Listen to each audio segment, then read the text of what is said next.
The evidence tells us that exercise is one of the best treatment options for osteoarthritis. So in today's video, I'm going to go through some of the best exercises that you can do at home for your knee osteoarthritis to help improve your symptoms. And I'm going to start right now.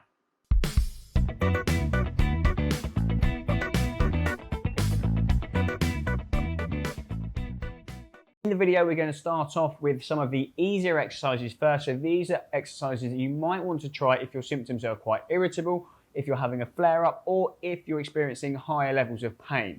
So the first one is just going to be some knee flexion. Very simple.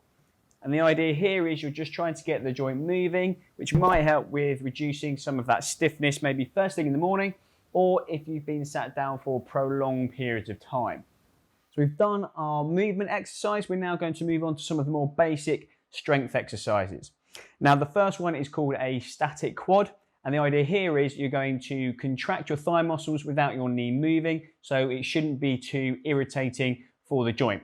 So you're going to basically squeeze your thigh muscle as hard as you can. So if you touch it, it should feel nice and tight and hard. And you're going to hold that for 5 seconds and then ease off. If you have a decent amount of strength in your thigh, you might see the heel slightly raise off the bed. 3, 2, 1, and then relax. You're going to grab your rolled up towel once again. This time you're going to place it underneath your knee, and all you're going to do here is straighten the knee, bring your toes towards you, and again, we're looking for a nice tight contraction of that thigh muscle here, which helps to stabilize the knee joint. And again, you can hold for 5, 4, 3, 2, 1, and slowly down. And again, 5, 4, 3, 2, 1, and relax. This strength exercise is helpful if you have knee or hip osteoarthritis, and it's going to work on your quadricep, the muscle at the front of your thigh. So you're going to straighten the knee, bring your toes towards you, lift the leg off the bed, and you can hold for any number of seconds. We're going to aim for 5 seconds here. 3, 2, 1, slowly down, relax off, and then again, bring your toes towards you, contract that thigh nice and tight, and then lift up. 5, 4, 3, 2, 1, and then slowly lower down. This exercise is called a seated knee extension, and it can be quite helpful if you do suffer from some stiffness in the knee if you've been sat down for a prolonged period of time. A few of these might just help to get the knee moving before you get up and start walking around. But if you did want to treat it as a specific strength exercise, then you're aiming for a nice long contraction at the end of each movement. So you're going to straighten the knee, bring your toes towards you, looking for a nice firm hold in there. 3, 2, 1, and slowly down. And then again, you're going to straighten the knee, toes towards you, squeeze that thigh muscle. 3, 2, 1, and then slowly down. Now, if you do have access to any ankle weights or you have any resistance band at home, then you can use this to progress and it will make the exercise harder. I've got a resistance band here, so you just do the same thing, pop it around the leg of the chair, aim for a hold at the end of each movement, and that will get the thigh muscle working a lot harder.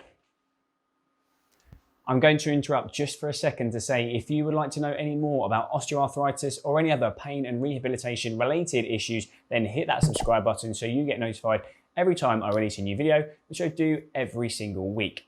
Thank you very much for watching and enjoy the rest of this one. Now, it's the functional exercises that we really want to focus on when it comes to osteoarthritis of the knee. These are the movement patterns that we use most throughout the day, and they're brilliant because they will be engaging multiple joints and multiple muscle groups at the same time. So you will notice some crossover between knee and hip exercises. The first one we're going to do is a squat.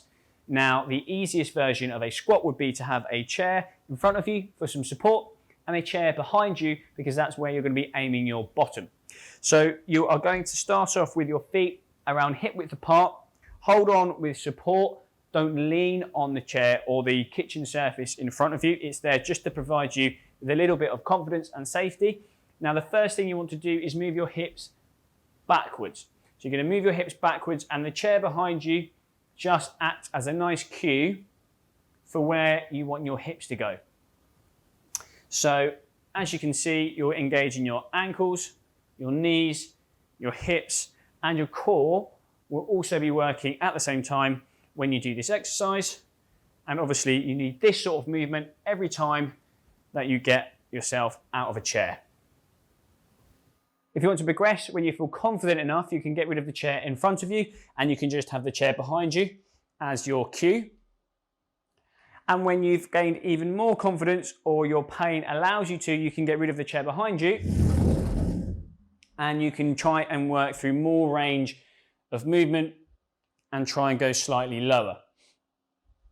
With all of these exercises, you can regress them right back to 25% of the movement with support to working through full range of movement with no support. Now, deadlifts are a brilliant way of trying to get your hamstrings and your glutes stronger. So try and find some sort of weight at home. You're going to start off with your feet around hip width apart or slightly wider, tiny bit of bend in the knee, and then you're just going to flex forwards from the hips, trying to keep your back nice and straight. Grab onto your weight and then you'll extend through the knee and the hip. Slowly lower your weight down and then back up. Now, depending on how tight your hamstrings are, will depend on how straight your knees will be when you do the exercise. I've got quite tight hamstrings, so I have to bend my knee quite a lot to get down to the floor. But if you're quite flexible in your hamstrings, then you will be able to keep your knee slightly straighter. If you don't have access to weights at home, then just grab a heavy duty bag or rucksack. You can chuck some cans of food in there, bags of rice, heavy books, and you'll just do the same thing.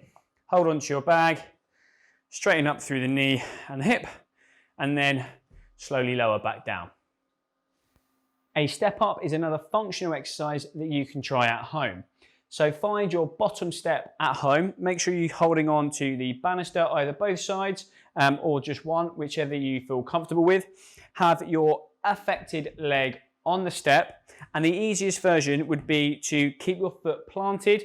Just try and push up and slowly down. Push up and slowly down. When you feel comfortable, you can remove the support, and a progression of the exercise would be to do a step up and back down at the same time. So step up, back down, up, back down, and you can alternate your leading leg. So you can change onto the left side, up, down, up, down. A further thing that people find challenging if they have knee osteoarthritis can be coming down the stairs. So you can practice this as an exercise as well. Just bear in mind that it is quite a lot harder than going up. So jump back onto your bottom step at home. Make sure you're holding on both sides. The standing leg is going to be the leg doing the work. So for me, the left side, and you're just going to try and do a small dip down. You're aiming for the other leg to just dip below the step. And as you get stronger, you'll find that leg should be able to go lower and lower until you can touch and then come back up. Touch and then come back up. This exercise is called a split squat. It's a little bit like a lunge, but instead of lunging forwards and backwards, you keep your feet in the same place.